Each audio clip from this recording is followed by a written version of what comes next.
അതായത് ഈ B J പിക്ക് ഇപ്പൊ പറ്റിയതെന്ന് പറയുമ്പോൾ കഴിഞ്ഞാല് ബി ജെ പിക്ക് സ്വന്തം സ്ട്രെങ്തിൽ നിൽക്കാൻ ഇനിയെങ്കിലും പഠിക്കണം. ഒന്നാമത്തെ കാര്യം, നമ്മൾ ഈ ചന്ദ്രശേഖർജിക്ക് ഗ്രൗണ്ട് റിയാലിറ്റീസ് ബോധ്യപ്പെടുന്നില്ല.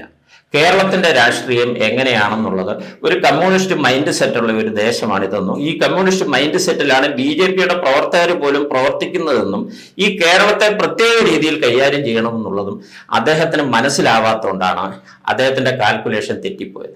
ഫോർ എക്സാമ്പിൾ, ഇപ്പൊ 2020 എന്ന് പറഞ്ഞ പാർട്ടി, അദ്ദേഹം ഒരു ജെന്റിൽമാനാണ്, അദ്ദേഹം ഒരു ബിസിനസ്സുകാരനാണ്. 2 ബിസിനസ്സുകാർ കൂടി 3 ബിസിനസ്സുകാർ കൂടി കേരളം പിടിക്കാമെന്ന് അവരൊരു പ്രസ്താവന ഇറക്കിയപ്പോൾ തന്നെ അവർ പരാജയപ്പെട്ടു കഴിഞ്ഞു. അതായത് നമ്മുടെ 2020 പാർട്ടിക്ക് 16 ലക്ഷം പേര് ഓൺലൈനിൽ ഉണ്ടായിരിക്കാം. ഇപ്പൊ കോക്രോച്ച് പാർട്ടി വന്നില്ലേ, കോക്രോച്ച് പാർട്ടിക്ക് 20 കോടി അല്ലെ 200 കോടി ആൾക്കാർ ഓൺലൈനിൽ മെമ്പർഷിപ്പ് എടുത്തു കഴിഞ്ഞെന്ന് പറഞ്ഞു. 200 കോടി എടുത്തു കഴിഞ്ഞാലും നത്തിങ് ഗോയിങ് ടു ഹാപ്പൻ. ഈ ഓൺലൈൻ മെമ്പർഷിപ്പ് എന്ന് പറഞ്ഞാൽ നത്തിങ്, വെറുതെ ഒരു ക്ലിക്ക് ചെയ്യുമ്പോൾ ഉടനെ മെമ്പർ ആയിപ്പോയെന്നുള്ളതേ ഉള്ളൂ.